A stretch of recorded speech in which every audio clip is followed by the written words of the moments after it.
First of all, probably the biggest, which is, I mean, this is very relative, but the biggest story in the NFL the last week or so was former Packers cornerback Jaire Alexander signing with the Baltimore Ravens. Charles, pretty good move here by the Ravens, I think.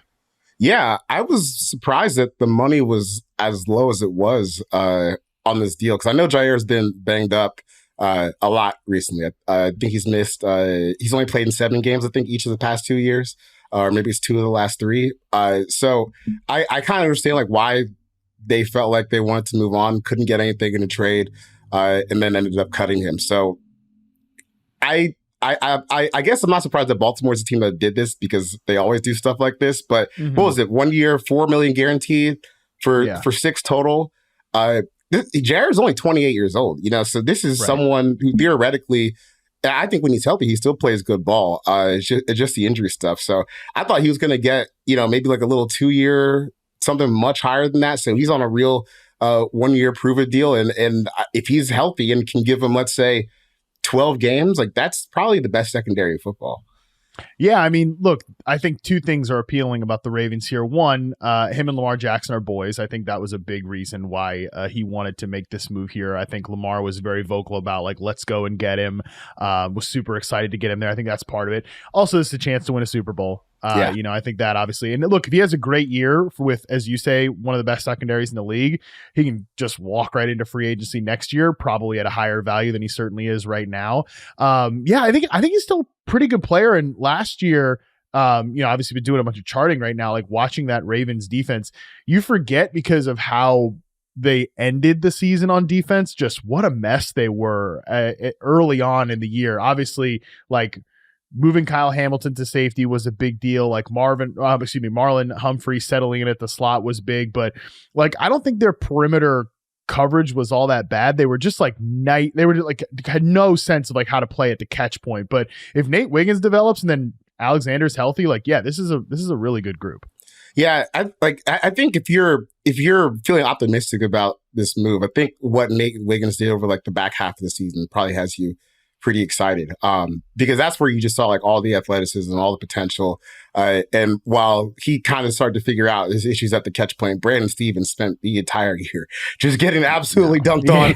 It was crazy because because the year before he had a good season, and then it just he couldn't find the ball. Like, that's got to be the worst feeling, like constantly losing at the catch point. Like, you're right there, but you're also so wrong at the same time. So I'm just looking at it like this, where you have, and I know anything can happen, injuries can happen. We've seen it happen with Jaire. We've seen it happen to this Ravens squad over the past few years. So, we're crossing our fingers here. But Kyle Hamilton, Malachi Stark, safety duo, and you get to move Darius Washington to the 3rd spot, which is much better for a player of his skill set. If you watch the finals this week, and there were people saying, why don't you just let TJ McConnell start a whole game? Well, you saw it, because he's TJ McConnell. So you have those guys at safety, and then at cornerback, you're looking at Marlon Humphrey, Jaire Alexander, Nate Wiggins, and then some depth pieces that they have. I mean, that's a really, really good secondary, man. If those guys stay healthy, like, your biggest question mark to me is, outside of Jaire's health, is, I guess, how does Malachi Starks play as a rookie? But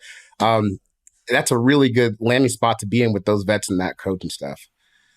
Yeah, even like Awuzie's decent depth at the outside cornerback spot. Like, he obviously has had injuries and, maybe wasn't the same player of late, but that wasn't like the worst flyer in the world either. But yeah, I mean, this Ravens defense, I think the secondary probably has to be better this year, just because I'm not quite sure they have like one of the best pass rushes in the league. I think they're always kind of like doing some sort of veteran reclamation project at the edge position. Like Kyle Van Noy gave them a great year last year. Is he going to give them another great year this year at this point in his career? So I actually think the secondary probably has to take like a larger portion of the burden this year, since I'm not quite sure what they're going to get up front.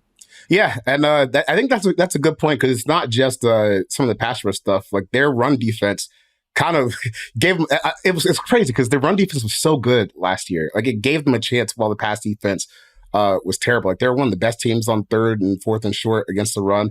And then Buffalo just pummeled them. So Michael Pierce is gone. He's been a big player for them against the run over the past few years. We're going to need some guys to step up. So there's some changing faces. So I guess maybe they're just thinking, let's just go in and make at least one area of our team dominant and, quietly need a little bit more from Roquan Smith next year too. I was just going to say that's one thing that from last year, they did not get a great season, especially in coverage from Roquan Smith. So hopefully that is something that was maybe just a 1-year blip and not like signs of decline or anything. But that actually perfectly transitions us to the next topic that I want to talk about, which is injury related, because Rashee Rice and Josh Simmons are going to be full participants for the Kansas City Chiefs at training camp. I say that this transitions from Roquan Smith because I just recently charted Rashee Rice, and man, he had the Ravens linebackers in hell in that week 1 game. And that was just a theme that carried through most of the course of the season. So 2, I think, pretty big pieces of information for the reigning AFC champions here, Charles. Like, these are 2 of the more pivotal play. Like, I guess left tackle in itself is a pivotal position, whether it's Moore or Josh Simmons, whoever starts most of the season. But Rashee Rice being something close to the form he was last year is also pretty big for this team this season. Yeah, I mean, thank God. I mean, they need him so bad because it was funny because the Chiefs have had an interesting 2-year stretch where in 2023, when they won the Super Bowl, there were so many people complaining about that team. And then 2024 was like actually the team that they thought they were watching in 2023. Because once Rashee Rice went down, man, it was tough to watch. And I know Nate and we were talking all season like, hey, like, the success rate is still kind of high on this offense. They still move the ball. And then like week 10 or week 11, I'm like, all right, man, but it's at 3 yards of play. How sustainable is this if you're actually going to try to win the Super Bowl? As long as you got Mahomes, you can get to the Super Bowl, but obviously they didn't have nearly enough firepower to play with Philly. So this is at least a step back in the right direction for them getting some blue chip talents on the field again, because they were just kind of running out of bodies. I mean, Joe Thuney at left tackle when he's 33, 34 years old late in his career, that's not really a viable strategy, even though he did play admirably. So you get Josh Simmons, who if he's healthy, I don't know how to evaluate a torn patellar tendon. I'm not a doctor. I was kind of surprised that he was back this fast because he did hurt it during the season. But if he's healthy and he can look like he did before he got hurt, that's a day 1 starting franchise left tackle. And we know how good Rashee Rice is. So I hope it's good because I'm tired of seeing Pat Mahomes live like this. Like same dude. It's funny because I did run through some Chiefs film earlier last week just to ingratiate my brain with the idea of working for the fall, and I came more I came more like impressed again with how good Pat kind of was last season, considering the circumstances. I mean, a lot of quarterbacks would have failed in that situation. They still got to the Super Bowl. So you can live like that and make it to the Super Bowl. So let's hopefully get a little bit better with our personnel so you can get back to scoring points again. Yeah. Now I will say that adding Rashee Rice back into the offense doesn't necessarily, there's always talk like, when are the Chiefs going to get back to pushing the ball down the field? Like, Rashee Rice is not that guy, right? Like, I mean, I charted his 3 games for reception perception.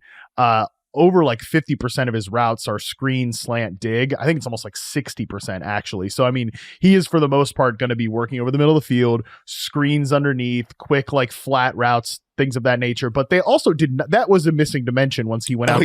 Even once Xavier Worthy like started popping off towards the end of the season into the playoffs, he was mostly like beating man coverage on these like quicker out routes. And he's obviously not going to work consistently over the middle of the field. And I do think if you're feeding somebody screens and design touches, you want it to be Rice, because obviously Worthy's fast. We all know that, but Rice is bigger and faster than you think. And now I don't know if he's going to be 100% healthy. We also still are like, at least me personally, Charles, I'm still like always recalibrating my expectations for Rice, because he's just he's operating in such a different role than he was as a collegiate prospect when he was always outside on the line of scrimmage running go routes and curls. Like, he obviously does not do any of that stuff now, but in the 3 games that I charted for him last year, he had a 99th percentile success rate versus zone coverage, like all time in reception perception. Now, I mean, that obviously it's a 3-game sample. It's not full season, but it's behind like an Antonio Brown year, Cooper Kupp's nuclear season, and like one random Julian Edelman year. It's like in that ballpark. So if he can be that tier or even close to that tier of zone beater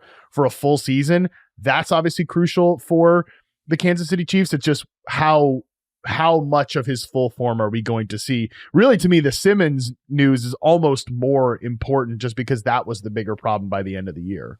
Yeah, I still will say, even with the Simmons news, I maybe it's just me getting old, but I still would just give him a chance to just get acclimated and just see how it looks. You know, because I've seen people say, "Oh, nice, like we're back." I was like, give him a chance. Like, you don't got to put the expectation on him just yet. And he had a very, very serious injury last year, but like you signed Jalen Moore for like a reason. That's too. what I'm so, saying, I mean, think, right? Yeah. Like, even if he's healthy, like you still have some questions there. I know Chiefs fans are sold on Kingsley Sumataya at left guard. I just don't know how you can be that sure based on how he played before he got benched. I know he had a nice Week 18 game, but I don't know. It's like it's kind of like preseason Week 5 almost. I mean, that's kind of rude because the Broncos did play the starters, but you get what I mean. It just has to change because they didn't have enough firepower, and I think the way you described Rashee Rice and how he plays is. I guess what I would call like a young man's game. So I hope those knees are good to go because it's still going to be a lot of short passes, but they need him to kind of take the top off when he gets the ball. Because Andy's always going to be a West Coast guy. He's leaned more into that since Tyreek Hill left. But now that Travis Kelce, is at the end of his career, it isn't as explosive as it used to be. It just got so constipated. So they need Rashee Rice to not only be healthy, but like as good as he was last year, pretty much. Yeah, I still don't think they have a field stretcher unless Worthy really is going to be that guy in year 2, which he wasn't in year 1, but they can really stress teams out horizontally if Rashee Rice is healthy. But I still think that he is so comparable to Juju Smith-Schuster, and that really is what ruined Juju's career, honestly, was the knees and the fact that he quickly went from playing a young man's game to an old man's game very quickly. So that is at least by the way, Juju still on the roster somehow. Like all the old bros that they had there last year, him, Kareem Hunt, like they're still hanging around on this roster for whatever reason. Yeah, I don't know. All right, why. Really don't know why. Win a ring, I guess that's the bottom line here. Next storyline to talk about here, Anthony Richardson, just checking in on the injury situation with him. As people know, he's been getting like a second opinion on his shoulder, which is the same shoulder that he hurt as a rookie, which by the way, I don't love that this sounds like old Cam Newton, like everything that we're hearing with Anthony Richardson makes me uncomfortable. According to the Athletics, James Boyd, he believes that Daniel Jones has, quote, already taken a significant lead in the Colts quarterback competition. It does feel like, Charles, that we're all calibrating to Daniel Jones is going to start week 1 and probably the most of this season. Do you think we see Anthony Richardson start more than, I'll say, 4 games this season?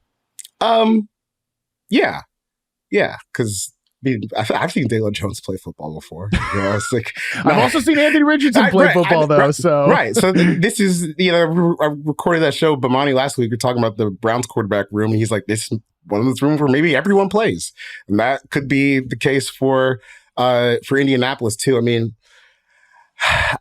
like now that you're here, the Daniel Jones signing that we did rag on for like 2 months on end looks a little bit better, because imagine if you didn't have this. But I mean, at the end of the day, like you're still going into the season with Daniel Jones as your starting quarterback. I was living with the Anthony Richardson stuff for a really long time, but I think the injuries are piling up, just a little bit too inconsistent. So, and it seems like the Colts are just about ready to move on, and maybe have been ready to move on for a little bit. It's unfortunate because you always want the video game characters to kind of figure it out, but if what James reported is true, and I have no reason to doubt that, he's a really, really good reporter, he's plugged in with the Colts. This Anthony Richardson experiment might be over in Indy. I'd probably be trying to trade for him, like if I was like the Rams or something, little day 3 pick just for a flyer. But it seems like they're ready to move on and potentially draft a new quarterback next summer. I was talking with Corey Kinnan, who does quarterback charting work for us at Reception Perception, and he basically reminded me of the Kevin O'Connell, Anthony Richardson, like midfield moment after he got benched and Flacco started that game against the Vikings, and how like O'Connell was building him up. I'm like, oh my God, just put him in the Vikings jersey now. Like Daniel Jones is about to take Anthony Richardson's job, and Anthony Richardson should just go and take Daniel Jones's little like quarterback rehab spot that he had on the Vikings roster last year. So I'm not saying that JJ McCarthy is going to lose his job to Anthony Richardson, but like we know O'Connell wants to build up these like quarterback reclamation projects. He seems to have an affinity for Anthony Richardson. Like, let's just go ahead and make that happen, because I do think that Daniel Jones can, if he's healthy. That's also another question too. Like, this is not a guy that's been injury free of late either, right. And he's certainly not been a guy that I think he's lost a lot of whatever juice he had on his arm. He's lost a lot of it. Like, I think they're going to have to do a lot of the Gardner Minshew sort of like quick RPO hitting stuff with Daniel Jones under center, which I do think can maybe get them to like a functional offense with the weapons. It's so bad to watch for a full season. I know it's not fun, bro. It is not fun to watch, but at least some of these guys will get catches. Like, I mean, that's basically the long and short of it. So, okay, let me ask you this then. Just over under on quarterback starts here. Daniel Jones 10.5 starts this year. Over under. Anthony Richardson over under 5.5 starts. Who's their QB3? Let's see. Well, this is where I was going to get depressing with it. Riley Leonard. Yeah, that's right. Yes. Over under 0.5 starts. Okay, so I went under on 10.5. I'll go over on both the other two. There you go. It gets really sad, and we get a Week 18 Riley Leonard game. You know, everyone's fired. That's from the moment they signed Daniel Jones. Like, part of me is starting to talk myself into, oh, you know what? I do think that this can be like a functional offense with Daniel Jones, just because they have really good receivers and Michael Pittman and Josh Downs who fit his game well. And, you know, we'll see. They are remaking the offensive line, but like Jonathan Taylor's there. But my first instinct when they signed Daniel Jones was, tell me how like both these guys don't make starts and everybody gets fired at the end of the year. Like, that's sometimes the most likely answer is just what's going to happen. Like, your first instinct is what's going to happen. And yeah, like, let's just throw Riley Leonard in the mix there. He gets one like ceremonial start at some point just so they can get a look at him. I do think that's probably what's going to happen here. Last piece of quote news, and this is going to transition us into our top 10 wide receiver show. Russell Wilson, always a good quote. He says, Charles, that he signed with the New York Giants because of Malik Nabers. Wilson said, quote, "I came here because of him," he said during the Fanatics Fest over the weekend via Empire Sports Media. "I really wanted to play with someone who was special like him." Charles, react. I mean, what are we talking about here, Russ? All the options, and it was simply because of Malik Nabers. Can you read that Russ, the last bit of that Russell Wilson quote again? Maybe just the last line. "I really wanted to play with someone who is special like him." Stop after play. "I really wanted to play." That's it. It's got nothing to do with Malik Nabers, obviously. But, you know, Russ knows how to play this game. I mean, okay. This offseason was actually kind of interesting because there weren't actually that many quarterback spots open. Russ played for the Steelers last year. We've known, as annoying as it was, that they've been locked in on Aaron Rodgers being a quarterback this entire time, the entire offseason. That was never really an option for him. So then it really, truthfully, if he wanted to start and is not wanting to be a backup, he only had two options, the Giants and the Browns. The Browns decided to go Joe Flacco and trade for Kenny Pickett. So he really wanted to play. So he went to the Giants. I am fascinated to see how this goes because, you know, Russ in his head is not feeling the heat of a first round rookie quarterback behind him. No, he's not thinking like that. So I mean, I think him and Nabers will be good because Nabers is really good, but you came here because of Malik Nabers. Come on now. Yeah. You just didn't want to retire yet. Russ may have lost a few steps as a scrambler. Maybe isn't the same. Well, he's just obviously not the same quarterback he once was. He is still as much of a PR man as he ever was. That is for sure. This is a classic Russell Wilson. Dude, I was going to say, I went to the New York Liberty game last week, and Russell Wilson and Ciara were at the game on the sideline. And it was so funny because I was basically like, I could see like across. I was basically saying like eye level across from Russ. No, well, not eye level, I wasn't saying courtside, but a few rows up. And he was like on his phone the whole game. And then they got a spotlight. Hey, everybody, Russell Wilson and Ciara at the game. And he gets up, and he's got Baby Future with him, and they're waving Liberty towels and going crazy. And then, as soon as it stops, he's back on his phone, like scrolling. And he almost got hit by two women on the court because the ball was like spiraling out of bounds right towards him. And he didn't look until the very last second, and he almost got hit. But he played that moment perfectly, and he got that crowd fired up before he stopped watching that game. Hey, he's still got the fastball there. That is for sure. In terms of like the cheerleader and the PR person, but you talk about he's not ready. He's not feeling the heat of a first round rookie quarterback. He's gonna be feeling the heat of that schedule, man. I think that Thursday night game, week 7 against the Eagles, I've said that that's the one where after that game, Jackson Dart will be starting. I mean, they're gonna throw him. Well, week 6, excuse me. They'll throw him out there week 7 against the Broncos. Not a fun start, but he's gonna get eaten alive.